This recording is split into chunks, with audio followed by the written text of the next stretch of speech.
Salam dan bahagia para guru hebat dimanapun berada. Berjumpa kembali dengan saya Hendrikus SPDK, calon guru penggerak angkatan ke-10 dari SMP Sion Kabupaten Mimika, Provinsi Papua Tengah. Dalam kesempatan ini saya akan berbagi modul 1.4 aksi nyata budaya positif di lingkungan sekolah dan lingkungan kelas. Sebelum saya membuat kegiatan aksi nyata modul 1.4, langkah pertama yang saya lakukan adalah membuat rancangan tindak lanjut untuk kegiatan aksi nyata modul 1.4.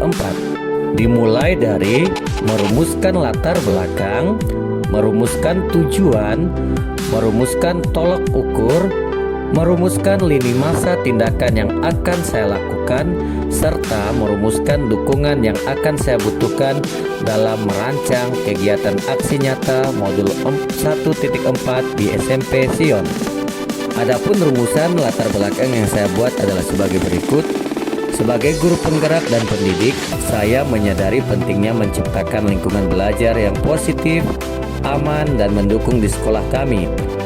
Melalui pendidikan tentang budaya positif, saya telah mendapatkan wawasan dan keterampilan baru yang dapat saya terapkan dalam kelas. Latar belakang ini mendasari keinginan saya untuk berbagi praktek baik dengan rekan-rekan guru SMP Sion Timika, sehingga bersama-sama kami dapat meningkatkan kualitas pendidikan dan pengalaman belajar siswa di sekolah kami. Tujuan dari rancangan tindakan ini adalah menciptakan dampak positif pada siswa dengan meningkatkan motivasi belajar, kemandirian, dan tanggung jawab siswa.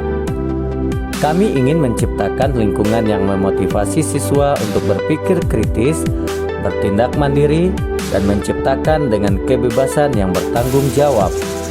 Indikator keberhasilan dari rancangan tindakan ini adalah meningkatnya partisipasi siswa dalam pembelajaran, peningkatan kualitas interaksi antar siswa dan guru, serta perubahan positif dalam berperilaku dan sikap siswa di dalam dan di luar kelas. Dalam mewujudkan aksi nyata modul 1.4 ini, lini masa tindakan yang akan saya lakukan adalah sebagai berikut. 1. Melakukan persiapan dengan cara mengumpulkan dan merangkum materi serta praktek baik yang diperoleh dari modul budaya positif, menjadwalkan pertemuan dengan rekan-rekan guru untuk berbagi praktek baik. 2. Sesi berbagi.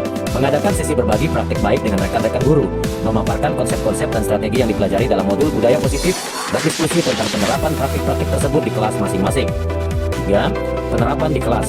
Menerapkan praktik-praktik yang dibagikan dalam sesi berbagi ke dalam kegiatan pembelajaran di kelas, memantau dan mengevaluasi dampaknya terhadap siswa. Dan yang terakhir, evaluasi dan refleksi dengan cara melakukan evaluasi terhadap penerapan praktik-praktik budaya positif di kelas, merancangkan tindakan lanjutan berdasarkan hasil evaluasi, melakukan refleksi bersama dengan rekan-rekan guru untuk memperbaiki dan meningkatkan praktik-praktik di masa yang akan datang. Dan yang terakhir yang saya perlukan dalam pembuatan aksi nyata modul 1.4 adalah dukungan yang saya butuhkan. Dukungan yang saya butuhkan yang pertama, materi dan praktek baik. Saya akan menggunakan materi dan praktek baik yang telah saya pelajari dari modul budaya positif sebagai dasar untuk sesi berbagi dengan rekan-rekan guru. 2. Alat presentasi. Saya akan membutuhkan alat presentasi seperti proyektor atau laptop untuk memudahkan penayangan materi kepada rekan-rekan guru. Berikut ini contoh penerapan budaya positif di sekolah yang saya lakukan terhadap siswa berdasarkan segitiga restitusi. Segitiga restitusi adalah suatu proses dialog yang dijalankan guru atau orang tua agar dapat menghasilkan murid yang mandiri dan bertanggung jawab. Ada 3 tahapan segitiga restitusi. Yang pertama, validasi tindakan yang salah. Yang kedua, menstabilkan identitas. Dan yang ketiga, menanyakan keyakinan. Pada tahapan menstabilkan identitas, berdasarkan prinsip membuat kesalahan adalah bagian dari proses pembelajaran dan menggeser identitas gagal ke identitas sukses. Tahapan validasi tindakan yang salah berdasarkan prinsip setiap perilaku berupaya memenuhi suatu kebutuhan tertentu. Guru akan bergeser dari pemikiran stimulus, respon menjadi proaktif, dan mengenali dan mengetahui setiap kebutuhan peserta didik. Pada tahapan menanyakan keyakinan, murid akan diberikan pertanyaan-pertanyaan bermakna untuk memunculkan motivasi secara intrinsik, serta mampu mengaitkan keyakinannya dengan tindakan yang salah. Dan kesadaran akan keyakinannya membuat murid berubah ke arah yang lebih baik. Kasus pertama, murid salah kostum atau menggunakan seragam tidak sesuai dengan aturan dan keyakinan kelas. Masuk. Pagi, Sir. Pagi, Gwen.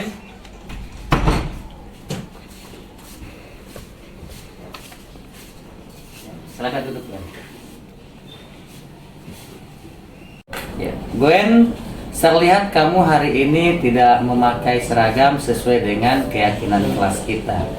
Ini kami seharusnya menggunakan seragam yayasan. Kenapa Gwen hari ini tidak menaati keyakinan kelas? Kenapa Gwen pakai seragam pramuka?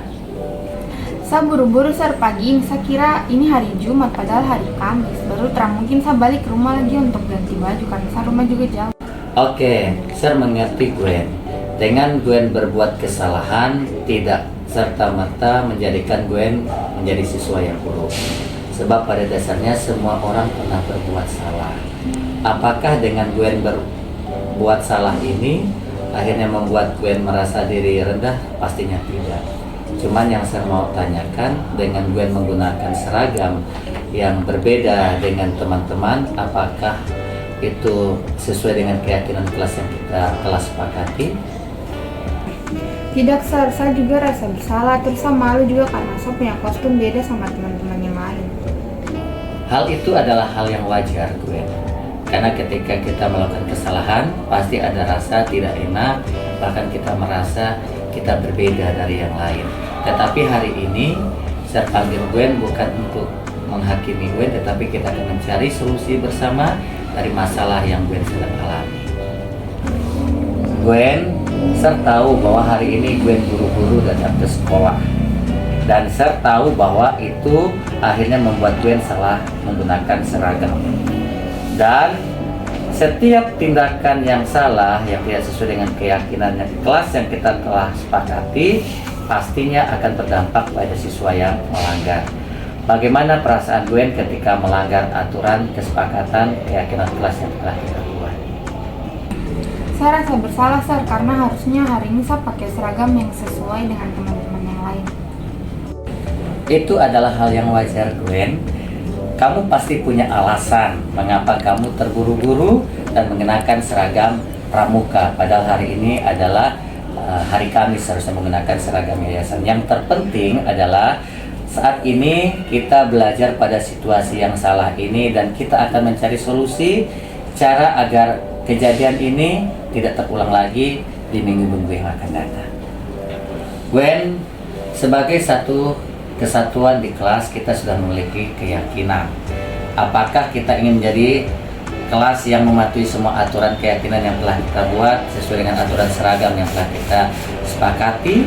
Bagaimana Gwen bisa memastikan ini tidak akan terulang lagi? Saya percaya, Sir, kalau misalnya pakai seragam yang benar, itu berarti saya menunjukkan saya punya rasa hormat untuk aturan sekolah dan juga menciptakan kesatuan dalam kelas. Saya janji akan memeriksa saya punya pakaian sebelum saya pergi ke sekolah. Terus, saya juga akan membantu teman-teman untuk mematuhi aturan seragam dengan membuat pengingat di kelas. Nah, itu ide bagus, Gwen. Artinya Gwen sudah menemukan solusi sendiri dari hasil diskusi kita pada pagi hari ini. Gwen juga bisa menulis surat kepada teman-teman satu kelas tentang pentingnya mematuhi aturan seragam dan bagaimana kita saling mengingatkan sebagai satu kesatuan, satu keberagaman di kelas yang telah kita ciptakan bersama, satu kesatuan yang baik. Ya, Sir, saya akan tulis surat dan juga saya akan buat pengingat di kelas untuk teman-teman. Baik, Gwen, kamu bisa memulai dengan menulis surat dan membuat pengingat untuk kelas kita di kelas 9A. Saya nanti akan membantu mendistribusikan suratmu dan memastikan semua orang tahu pentingnya mematuhi aturan. Dengan begitu, saya yakin kita semua akan saling mendukung dan saling menjaga kesatuan dan rasa hormat di kelas yang telah kita ciptakan. Terima kasih, Gwen, untuk keterbukaanmu hari ini dalam diskusi ini. Tuhan Yesus memberkati. Halo, selamat siang. Nama saya Gwen dari kelas 9A. Terima kasih untuk Slendik dan teman-teman. Kita senang sekali bisa diajak untuk berdiskusi dengan saya untuk menemukan solusi pada kesalahan yang sudah saya buat. Saya janji tidak akan melanggar keyakinan kelas yang sudah disepakati bersama dan mengatur waktu dengan baik waktu malam hari agar tidak salah memakai kostum akibat buru-buru datang ke sekolah. Contoh kasus kedua, murid berkelahi dan mengucapkan kata-kata kotor atau kata-kata kasar ketika pembelajaran di kelas. Oke, selamat siang Jojo. Ya, Jojo, apakah Jojo tidak keberatan dengan berbicara sebentar dengan Sir? Karena Sir ingin mendiskusikan sesuatu terkait hal yang terjadi di kelas ketika jam pembelajaran tadi. Ya.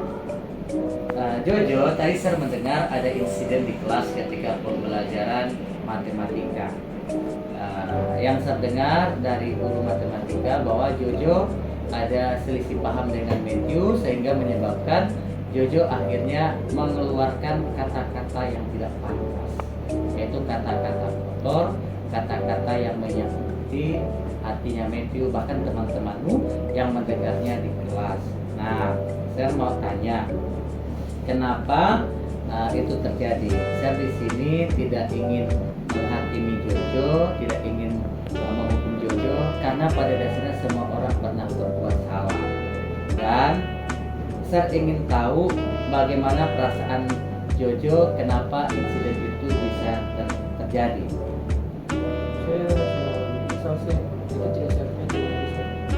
Oke, sebelum lebih lanjut pembicaraan kita saat ini, saya mau mendengar ketika dia belajar matematika, Jojo akhirnya bisa mengeluarkan kata-kata makian ini.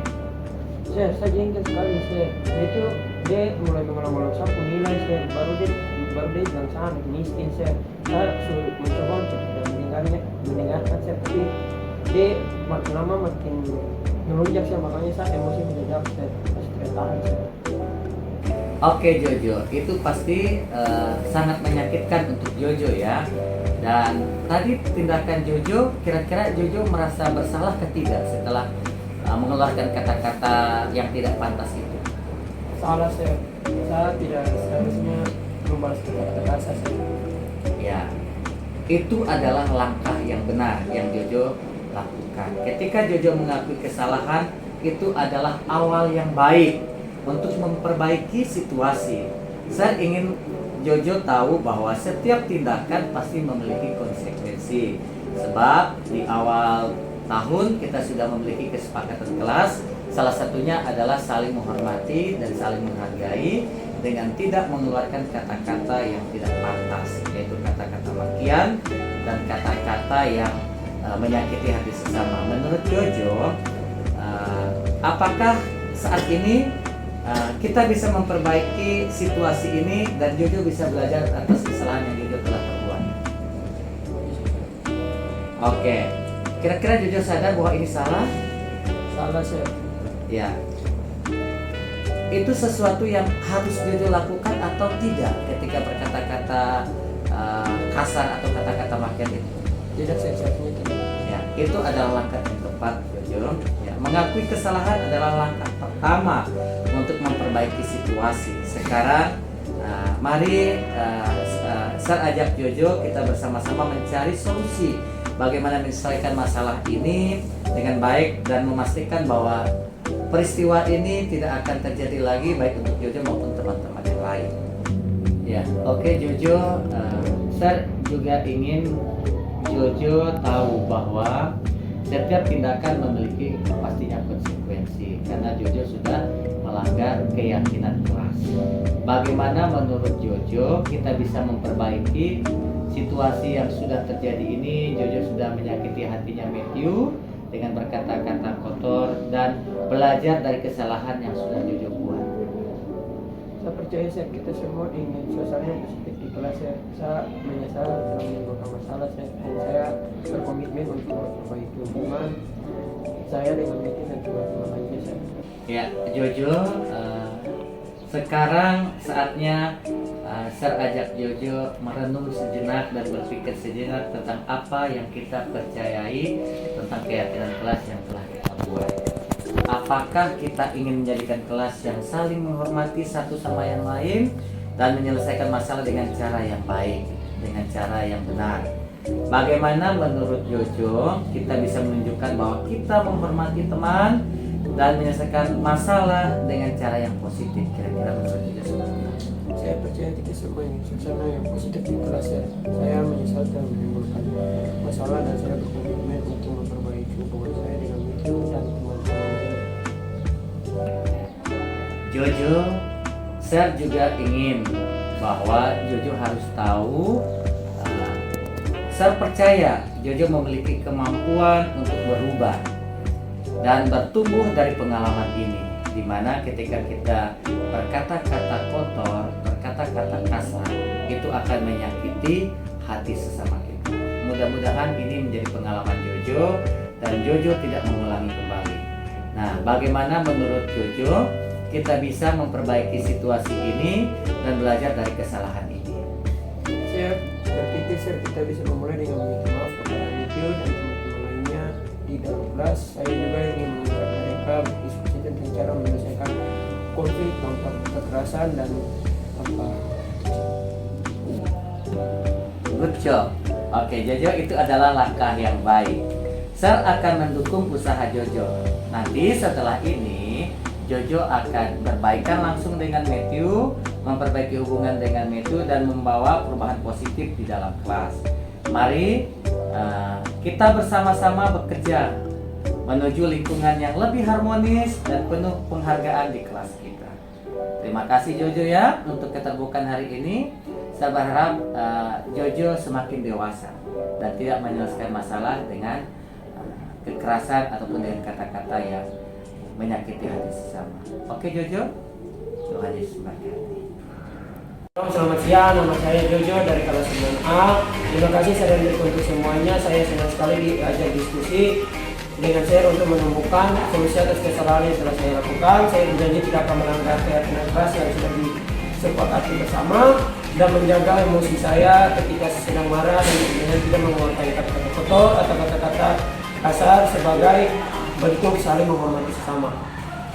Dan yang tidak kalah penting yang saya lakukan sebagai aksi nyata modul 1.4 yaitu berbagi praktek baik dengan rekan sejawat tentang materi modul budaya positif kepada rekan guru sejawat di SMP Sion. Shalom, selamat siang teman-teman guru semua. Hari ini kita berkumpul di tempat ini dalam rangka saya akan berbagi pengalaman ataupun berbagi pemahaman tentang budaya positif di lingkungan sekolah. Pertama-tama saya ucapkan terima kasih kepada Stevie selaku kepala sekolah yang telah memberikan kesempatan kepada saya untuk hari ini kita bisa bertemu di tempat ini untuk bisa melaksanakan kegiatan kita, berbagi pemahaman tentang bagaimana kita menciptakan budaya positif di sekolah. Sebelum lebih lanjut dalam pembahasan pada siang hari ini, saya minta Miss Mopin kita dalam.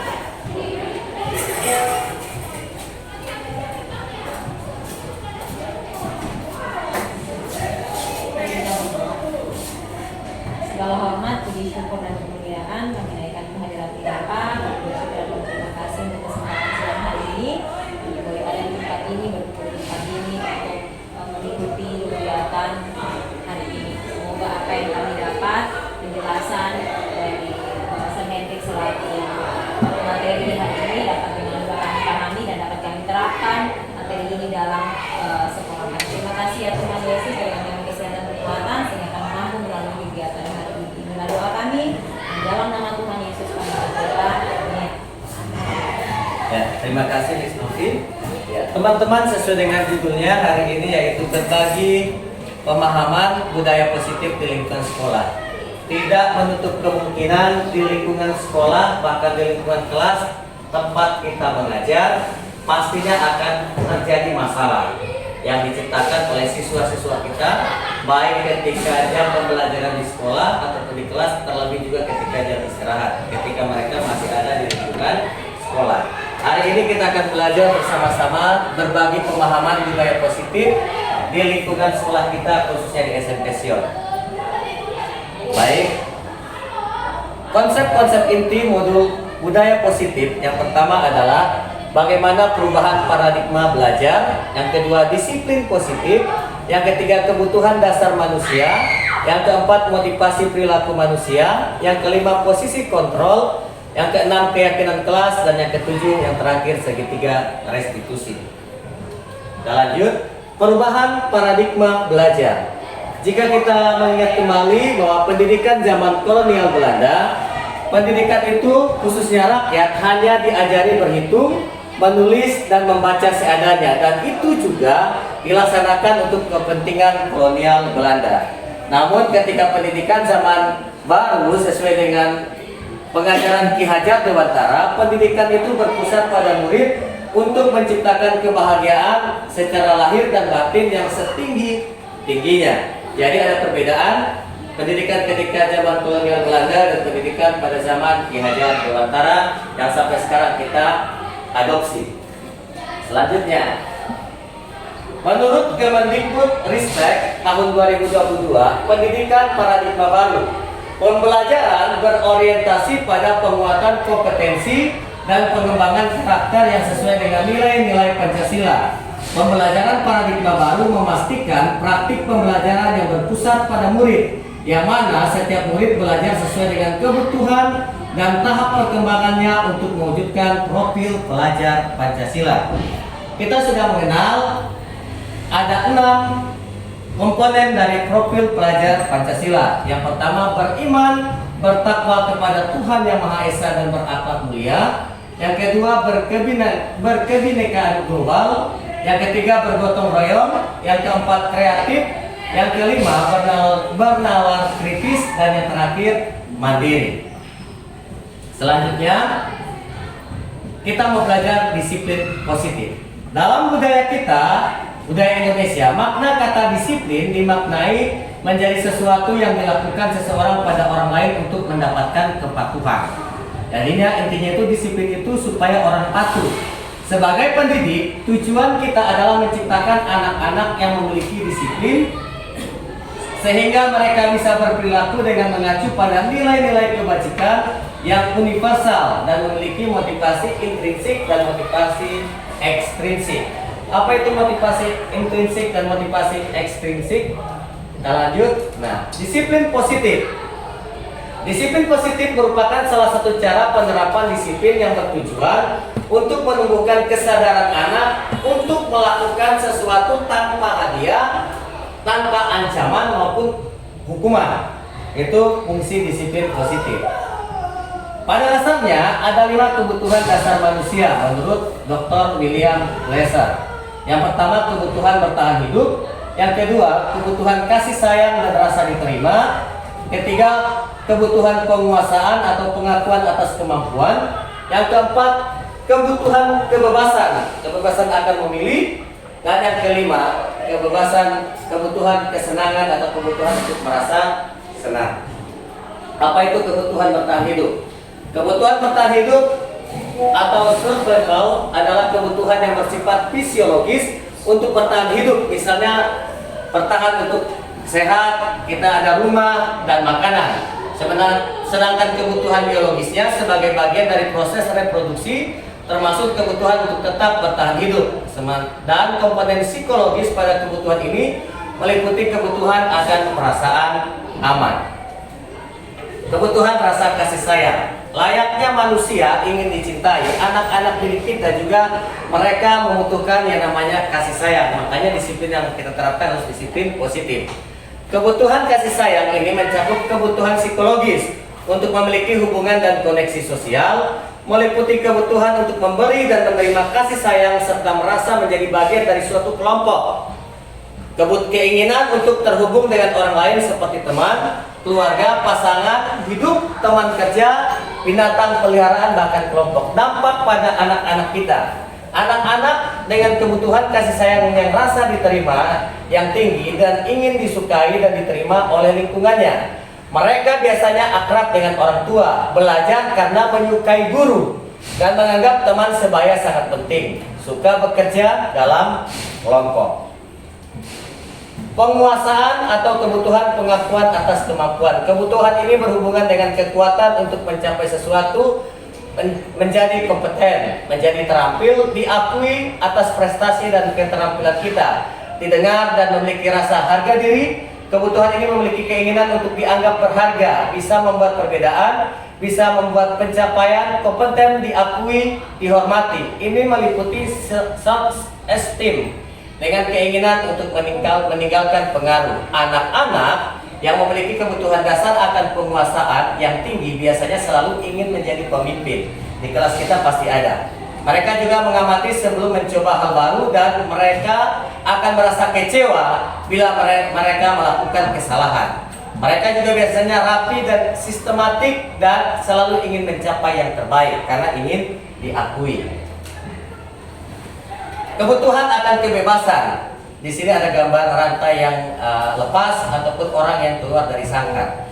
Kebutuhan untuk bebas adalah kebutuhan akan kemandirian, otonomi, memiliki pilihan dan mampu mengendalikan arah hidup seseorang.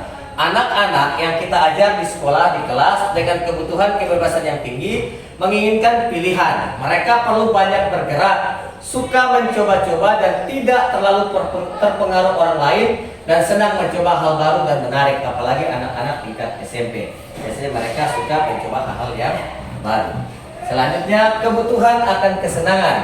Kebutuhan akan kesenangan adalah kebutuhan untuk mencari kesenangan dengan cara bermain dan tertawa. Bayangkan hidup tanpa kenikmatan apapun betapa menyedihkan.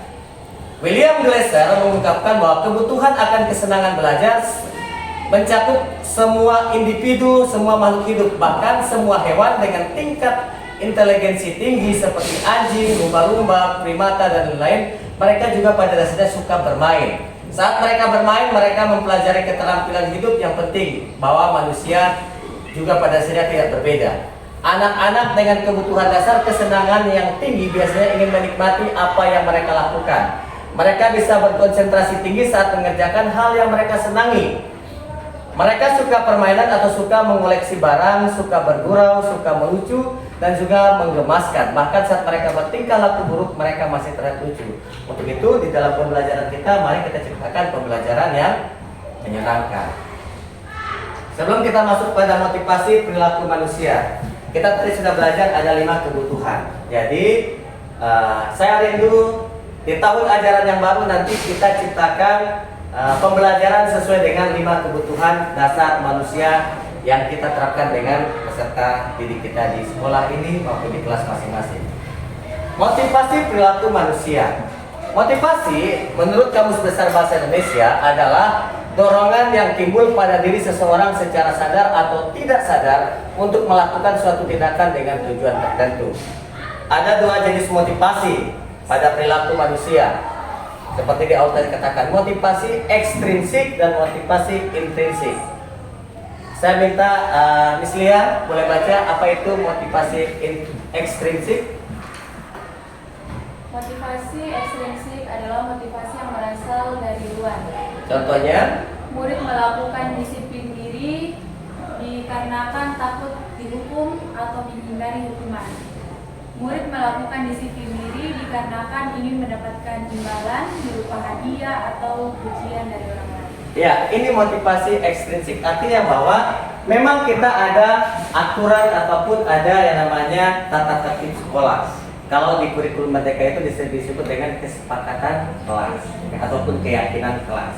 Nah, seringkali pada dasarnya kita guru-guru juga ketika kepala sekolah kita masuk jam 6.45 harus sudah datang berdoa.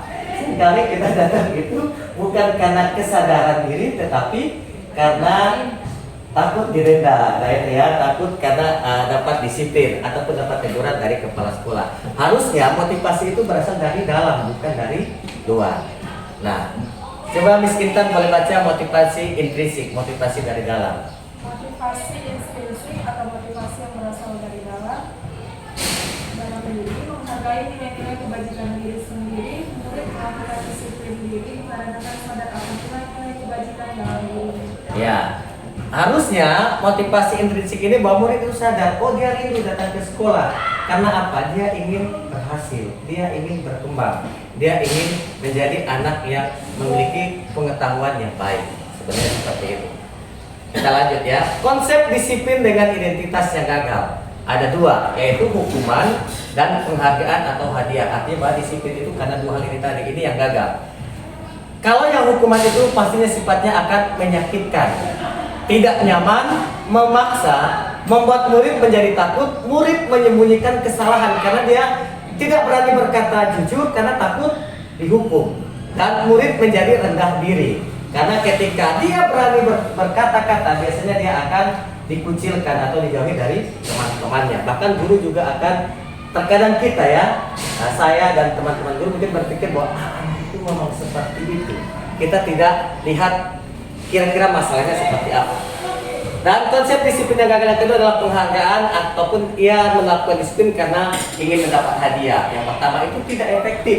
Karena tadi di awal tadi katakan kalau dia gagal, dia akan frustasi. Dia akan frustasi. Yang kedua, merusak hubungan. Karena nanti ada sifat iri di antara teman-temannya. Mematikan kreativitas anak, dan juga kita guru bisa mematikan kreativitas guru. Menghukum dengan sistem ranking. Jadi sekarang ini sebenarnya sistem ranking sudah tidak boleh. Karena anak yang kurang di pengetahuan belum tentu di keterampilan dia tidak bisa. Dan merampas hak menghargai dirinya. Itu konsep disiplin dengan identitas gagal. Konsep disiplin dengan identitas sukses dilaksanakan dengan konsekuensi dan restitusi. Konsekuensi itu kita akan katakan jika dia nggak sekolah, misalnya contoh, dia akan ketinggalan pelajaran. Dampaknya ketika ada evaluasi ataupun ada penilaian, dia nggak akan bisa menyelesaikan soal dengan baik. Karena konsekuensi ini penguatan jangka pendek yang akan kita kejar, ada targetnya. Perlu memonitoring berkelanjutan, ada stimulus dan ada respon. Murid menghormati peraturan yang ada, kehilangan waktu untuk merenungi kesalahannya. Jadi dia nggak akan berdiam diri ataupun dia nggak akan terpuruk. Dan konsep disiplin dengan identitas sukses adalah restitusi. Murid bertanggung jawab atas perilakunya. Jadi ketika dia salah, tanpa kita tanya kesalahannya apa, dia akan sadar dan dia akan mengakui, Miss, saya tadi salah, saya tidak fokus. Ataupun Miss, saya salah karena saya terlambat datang ke sekolah sesuai dengan keyakinan kelas. Yang kedua, fokus pada pemecahan masalah jangka panjang. Terus murid menghormati dirinya dan orang lain dengan teori kontrol. Nanti kita akan belajar 5 posisi kontrol dari guru.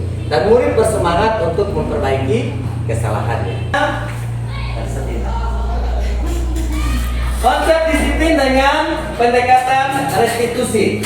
Pendekatan restitusi ini adalah pendekatan sebuah cara menanamkan disiplin pada murid. Ya, mari, apa itu restitusi? Restitusi adalah suatu proses menciptakan kondisi bagi murid untuk memperbaiki kesalahan mereka sehingga mereka bisa kembali pada kelompok mereka dengan karakter yang lebih kuat karena ada penerimaan. Bukan karena dia melakukan kesalahan akhirnya kita jauhi. Selanjutnya, ciri-ciri restitusi ada 7. Yang pertama, menguatkan dan fokus pada solusi. Yang kedua, fokus pada karakter bukan tindakan. Yang ketiga, bukan menebus kesalahan melainkan belajar dari kesalahan. Yang keempat, mencari kebutuhan dasar yang mendasari tindakan. Yang kelima, tawaran bukan paksaan. Yang keenam, untuk memperbaiki hubungan. Dan yang ketujuh, menuntut untuk melihat ke dalam diri. Perbedaannya, mari kita lihat antara hukuman, konsekuensi, dan restitusi. Contohnya ini pasti akan sering kita alami, apalagi guru-guru primer. Ketika murid terlambat datang ke sekolah. Kalau hukuman, biasanya murid disuruh berdiri di depan kelas selama 15 menit. Atau biasanya kalau kita PPW di luar. Guru marah-marah terhadap murid sehingga murid menjadi takut. Yang ketiga, murid disuruh menulis, saya tidak akan terlambat lagi sebanyak 100 kali. Ini konsep yang lama. Tapi untuk konsep konsekuensi, guru memberikan konsekuensinya untuk tetap berada di kelas selama jam istirahat berlangsung. Jadi hukuman tetap ada, disiplin tetap ada, tetapi mereka nanti berarti hari ini kamu tidak boleh istirahat. Guru tegas dan siswa menghormati peraturan. Dan untuk restitusi, 2 hal ini kita lakukan, konsekuensi dan restitusi. Untuk restitusi, guru menanyakan keyakinan kelas dan dirinya, kemudian guru membantu siswa menyelesaikan masalahnya. Guru terbuka dan siswa menghormati dirinya dan orang lain. Jadi ada penyelesaian bersama-sama mencari solusi. Selanjutnya, nah ini 5 posisi kontrol. Nanti teman-teman, tadi saya sudah bagi kertasnya. Boleh nanti teman-teman lihat. Nanti saya juga akan tampilkan di InFocus. Posisi kontrol. Sebagai guru, kita ini posisi kontrol kita di mana? Ketika kita menyelesaikan masalah, baik yang dilakukan ketika siswa terlambat ataupun yang kita lakukan ketika anak-anak melakukan tindakan yang tidak sesuai dengan keyakinan kelas atau peraturan kelas sehingga pembelajaran akhirnya terganggu. Ada 5 posisi kontrol seorang guru. Yang pertama adalah penghukum. Yang kedua, pembuat rasa bersalah. Yang ketiga, posisi teman. Dan yang keempat, posisi pemantau. Yang terakhir adalah posisi manajer. Contoh penerapan 5 posisi kontrol. Contoh kasus, murid tidak memakai atribut lengkap pada saat upacara. Ini juga bisa sering kita lakukan. Saya berharap nanti di tahun ajaran baru kita lakukan mana yang kita kira-kira bisa tempatkan diri, baik sebagai guru, sebagai kepala sekolah maupun sebagai wali kelas. Guru penghukum jika ada murid tidak memakai atribut lengkap saat upacara bendera. Yang pertama dia akan katakan, patuhi aturan sekolah, lalu berdiri di barisan yang lain. Ini guru penghukum. Guru pembuat merasa bersalah, dia akan berkata, berapa kali Bapak bilang sama kamu, Bapak kecewa sama kamu. Jadi anak itu akhirnya merasa terintimidasi. Nah, kalau guru teman nadanya akan berbeda. Ayolah yang tertib. Buat Bapak Ibu guru, buat Miss dan saya bangga. Kali ini tidak apa-apa berbuat salah, tetapi jangan ulangi kembali. Guru pemantau, ini dia tingkatnya lebih tinggi lagi. Kamu sudah melanggar apa peraturan sekolah kita dan kira-kira apa konsekuensinya? Jadi tanpa kita lakukan konsekuensi kepada anak itu akan sadar, oh saya buat tugas ini atau saya akan lakukan disiplin yang ini. Sedangkan posisi manajer adalah dia akan berkata, apakah kamu tahu kesalahan kamu? Dia tidak akan menghakimi, tetapi dia akan melaksanakan validasi. Dia akan mengatakan, kamu tahu kira-kira kesalahan yang hari ini apa? Nah, kira-kira bagaimana cara kamu memperbaiki kesalahan kamu ini? Coba teman-teman lihat di teman-teman punya kertas itu, nanti saya akan tampilkan juga di layar. Ya, ini dia 5 posisi kontrol. Nah, kita semua bisa belajar. Saya juga belajar, teman-teman juga belajar. Nah, 5 posisi kontrol. Jika kita memposisikan diri sebagai penghukum dan membuat orang merasa bersalah, berarti identitas kita gagal sebagai seorang guru. Karena kita memperlakukan perilaku kontrol negatif. Tetapi jika kita melaksanakan kontrol sebagai teman, pemantau dan manajer, berarti kita melakukan perilaku kontrol yang positif dan identitas berhasil atau sukses. Bahkan jika kita sampai kepada posisi manajer, ini kita bisa mengontrol diri dan akhirnya bisa mengontrol anak-anak didik kita. Ada kalimatnya di sini, contoh. Guru berbuat, kalau misalnya tadi penghukum, dia akan menghabik, menunjuk-nunjuk, menyakiti dan menyindir. Jika guru pembuat rasa bersalah, dia akan berceramah, menunjukkan kekecewaan mendalam. Jika dia teman, dia akan membuatkan alasan-alasan untuk murid-muridnya merasa nyaman dan akhirnya murid-muridnya terbuka. Jika guru adalah pemantau, dia akan menghitung dan mengukur sudah berapa kali, begitu ya. Dan jika dia adalah manajer, dia akan mengajukan pertanyaan-pertanyaan yang membuat siswa itu terbuka. Guru berkata, misalnya nih, kalau kamu tidak melakukannya, saya akan. Ini guru penghukum. Sedangkan guru pembuat orang merasa bersalah, kamu sudah mengecewakan ibu dan bapak. Bukan hanya itu, mengecewakan orang tua, seringkali kita begitu ya. Sedangkan teman, lakukan untuk bapak ibu ya. Ya sudah, nanti bapak ibu bantu bereskan. Nah, ini kita posisikan kita sebagai teman. Itu disiplin yang positif, posisi yang positif. Sedangkan pemantau akan berkata, apa kira-kira peraturannya? Apa konsekuensi atau sanksinya? Apa yang telah kamu lakukan? Apa yang terjadi sekarang? Sedangkan manajer dia akan berkata, apa yang kita yakini? Apakah kamu yakini hal tersebut? Kalau kamu meyakininya, maukah kamu memperbaikinya? Kalau kamu memperbaikinya, jadi kira-kira hal tersebut akan menggambarkan apa tentang dirimu. Jadi seperti itu posisi manajer. Selanjutnya, ini ada bagian guru, ada bagian siswa. Hasilnya, jika guru tadi bertindak dan guru berkata, hasilnya untuk guru yang tadi sebagai pembuat rasa bersalah, dia akan siswa akan memberontak, mendendam, menyalahkan orang lain. Sedangkan guru yang pembuat merasa bersalah, menyembunyikan, menyangkal dan berbohong. Dan guru yang sebagai teman, nanti siswa itu akan ketergantungan dengan kita. Sedangkan guru yang sebagai pemantau, dia menyesuaikan bila diawasi. Jadi kalau nggak diawasi, dia sama seperti guru. Kalau ada kepala sekolah, kita tertib begitu. Kalau tidak ada, semua kita. Sedangkan manajer, dia membuatkan watak dan karakter. Sedangkan untuk murid berkata, ini ketika murid berkata dari tindakan di depan bapak kita tadi, saya tidak peduli karena di satu puncak siswa akan memberontak. Tadi satu ada video yang dikirimkan oleh BGP tadi bahwa ketika murid itu dia tidak dikasih kesempatan untuk menjelaskan kesalahannya, akhirnya apa? Dia memberontak dan dia akhirnya melawan gurunya. Dampaknya pada murid ini mengulangi kesalahan berulang kali, perlakuannya menjadi agresif. Dan selanjutnya situ dikatakan murid melakukan letakkan guru di luar dunia berkualitas. Jadi dia cap guru kawan, saya tidak mau dengan guru ini karena capnya sudah tidak baik. Sedangkan kalau kita di posisi manajer, mengkalkulasi diri bagaimana menjadi diri lebih baik, murid meletakkan dirinya sebagai individu yang positif dalam dunia berkualitas. Ya, nanti kita bisa pahami kembali. Kita lanjut di slide yang tadi.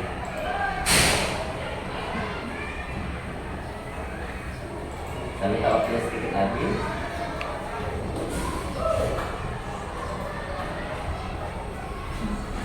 Jadi nanti saya dijelaskan supaya Oke. Selanjutnya kita akan belajar segitiga restitusi. Dari 5 posisi kontrol tadi, ketika kita sudah mengetahui bahwa kita mau di posisi mana ketika menyelesaikan masalah, ketika kita berada di kelas, ada yang namanya segitiga restitusi. Segitiga restitusi adalah suatu proses dialog yang dijalankan guru atau orang tua agar dapat menghasilkan murid yang mandiri dan bertanggung jawab. Dimulai dengan apa? Tindakan validasi, tindakan yang salah. Jadi kita tanya dulu. Seringkali juga kita ketika dengar laporan dari siswa lain, kita langsung menghukum, tidak memvalidasi, tidak mengkonfirmasi. Ketika sudah validasi dilakukan, kita akan melakukan yang namanya menstabilkan identitas. Menstabilkan identitas ini kita akan berkata, semua orang pernah berbuat salah. Mari kita perbaiki untuk kepentinganmu di masa yang akan datang. Sedangkan di tahapan menanyakan keyakinan, kita akan menguatkan siswa untuk dia mencari solusi dari masalah yang dia alami. Nah, 3 tahapan segitiga restitusi. Menstabilkan identitas teori kontrolnya, kita semua akan melakukan hal yang terbaik yang bisa kita lakukan. Untuk validasi tindakan yang salah, semua perilaku memiliki alasan. Kalau misalnya anak terlambat, pasti ada alasannya. Untuk yang ketiga, menanyakan keyakinan, kita semua memiliki motivasi internal. Ya, motivasi internal. Artinya begini, seringkali ada anak yang bergula di kelas itu, mungkin secara 5 kebutuhan dasar manusia tadi, dia kekurangan yang namanya rasa kasih sayang. Jadi dia sengaja cari perhatian guru supaya kita memperhatikan dia lebih lagi, karena di rumah dia tidak dapat kasih sayang. Tahapan menstabilkan identitas berdasarkan prinsip membuat kesalahan adalah bagian dari proses pembelajaran dan menggeser identitas gagal ke identitas sukses. Jadi tidak serta-merta kita katakan bahwa ketika anak salah dia akan gagal, tidak. Selanjutnya, untuk validasi tindakan yang salah itu berdasarkan prinsip setiap perilaku berupaya memenuhi suatu kebutuhan tertentu. Guru akan bergeser dari pemikiran stimulus respon menjadi proaktif. Jadi kita yang ambil tindakan untuk membuat siswa itu merasa nyaman sehingga ia bisa mengakui dan menyadari bahwa tindakannya itu salah. Dan yang ketiga, mengenali dan mengetahui setiap kebutuhan peserta didik. Jadi dalam kelas yang kita ajar, kita harus tahu anak-anak itu dengan latar belakangnya seperti apa. Kita nggak bisa mengajar anak dengan latar belakang broken home dengan anak-anak yang latar belakang khas dan lengkap dengan cara yang sama, pasti pendekatannya berbeda. Selanjutnya, tindakan yang terakhir, menanyakan keyakinan. Murid akan diberikan pertanyaan-pertanyaan bermakna untuk memunculkan motivasi secara intrinsik, mampu mengaitkan keyakinan dengan tindakan yang salah, berdasarkan keyakinan, membuat murid berubah ke arah yang lebih baik. Di akhir materi ini saya akan tampilkan video singkat hasil dari kegiatan bersama dengan siswa kelas 9 A. Ketika dia melakukan kesalahan.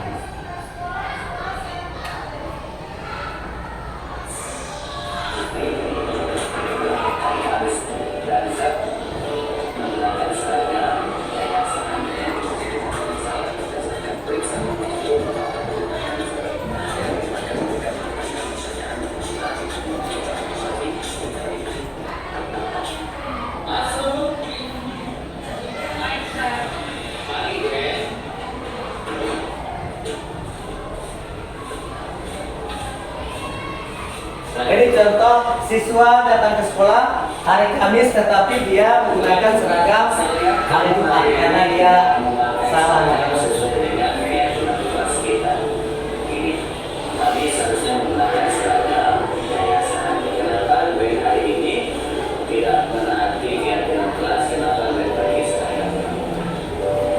Sang guru-guru serpati bisa kira ini hanya cuma belajar hari Kamis. Jadi praktiknya saya boleh coba untuk belajar sampai belajar. Oke, bisa mengerti gue. Dengan gue berbuat kesalahan, tidak serta-merta menjadikan gue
Oke, ini salah satu cara kita menyelesaikan disiplin kepada siswa yang melanggar peraturan. Jadi hari ini kita sudah belajar bersama-sama terutama tentang 5 posisi kontrol yang ada di dalam diri seorang guru. Saya berharap ketika kita sudah mempelajari materi ini, ada kepala sekolah juga di sini Miss Devi, nanti kita fokus di 5 posisi kita. Apakah kita mau melaksanakan identitas yang gagal dengan perilaku kontrol yang negatif dengan sebagai penghukum dan membuat orang merasa bersalah, atau kita ingin menjadi guru yang memiliki identitas berhasil atau sukses dengan melakukan 3 tahapan ini. Posisikan posisi kita sebagai posisi teman, posisi pemantau, dan posisi manajer. Saya harap nanti kepala sekolah Miss Devi di tahun ajaran yang baru kita bersama-sama. Posisi kita jika sebenarnya kita adalah penghukum dan membuat orang merasa bersalah, mari kita naik level menjadi posisi teman, pemantau, bahkan nanti bisa mencapai posisi manajer.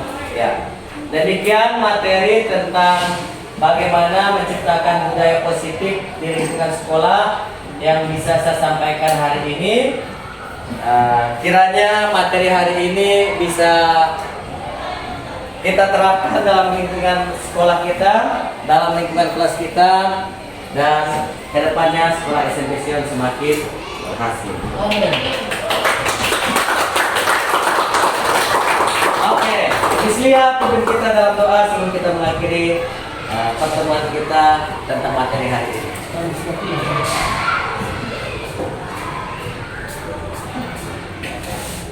Baik, sebelum kita mengakhiri pertemuan kita pada siang hari ini, mari kita berdoa. Kita berdoa. Kembali lagi Tuhan, kami akan mengucapkan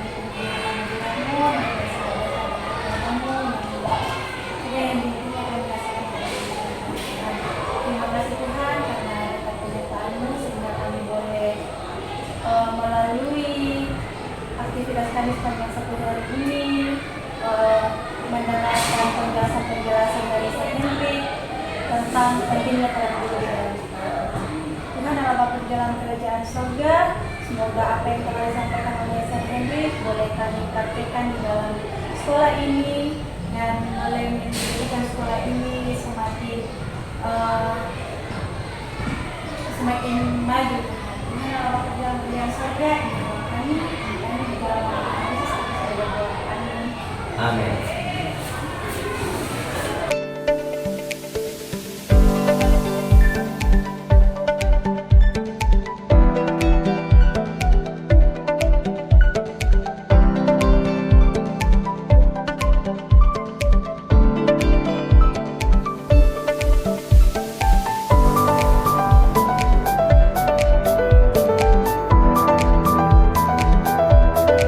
Perkenalkan, saya Genoveva Payong STDIDR.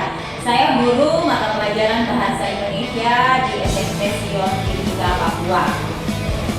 Terima kasih banyak saya sampaikan kepada Sir Hendrikus atas pemaparan materi tentang budaya positif di lingkungan sekolah atau kelas yang sangat mendetail dan sangat inspiratif.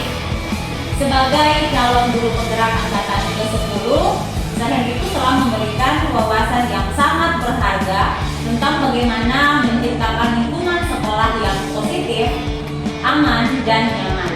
Konsep motivasi internal untuk disiplin siswa benar-benar membuka mata saya, bahkan menyadarkan saya, dan saya merasa lebih siap dan termotivasi untuk menerapkan strategi-strategi ini di kelas saya agar siswa merasa lebih merdeka, merasa lebih mandiri, dan bertanggung jawab. Saya sangat bersyukur mendapatkan kesempatan untuk belajar dari Sir Hendrik. Materi yang dibagikan sangat relevan dan praktis untuk diterapkan di sekolah kami. Sekali lagi terima kasih atas pembagian kampus baik ini. Saya yakin ini akan membawa perubahan positif di sekolah kita dan dapat membantu kita dalam menciptakan lingkungan belajar yang lebih baik. Terima kasih, Tuhan memberkati. Shalom. Terima kasih untuk kesempatan yang diberikan kepada saya. Perkenalkan, nama saya Gina Gina. Saya adalah salah satu saya sangat bersyukur dan berterima kasih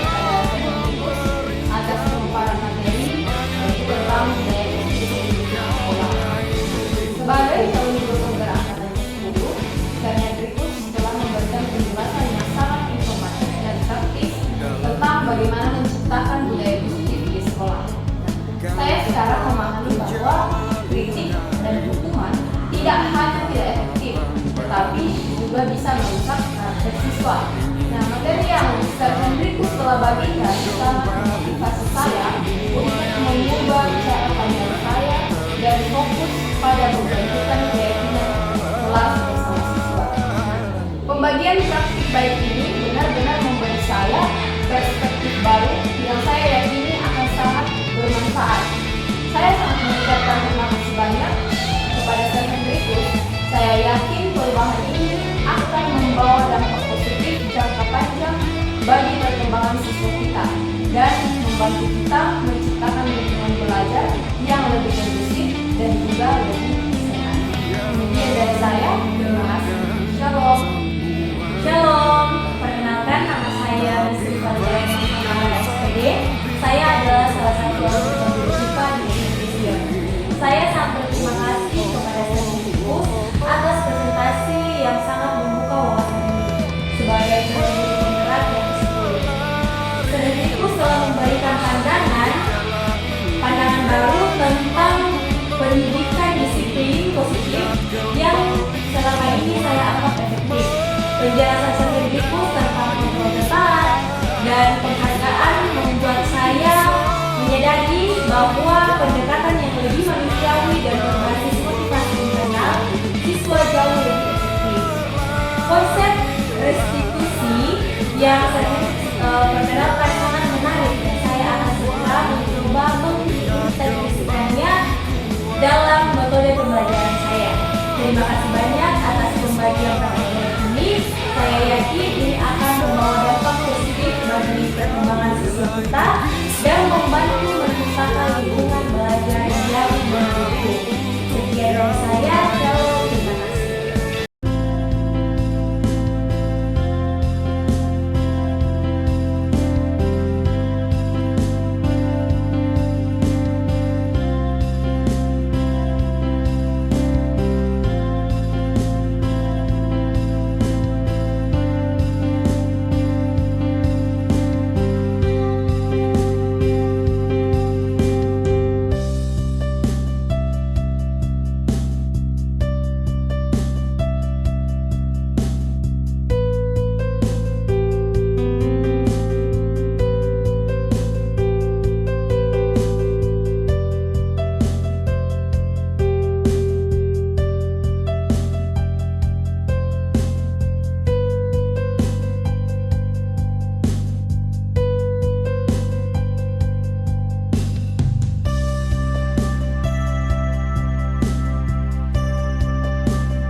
Demikian pemaparan saya tentang aksi nyata modul 1.4 budaya positif di lingkungan sekolah dan lingkungan kelas. Semoga apa yang telah kita pelajari terus kita terapkan dalam kehidupan kita sebagai seorang pendidik yang tidak hanya mendidik, tetapi pendidik yang bisa bergerak, tergerak, dan terus menggerakkan. Sekian dan terima kasih.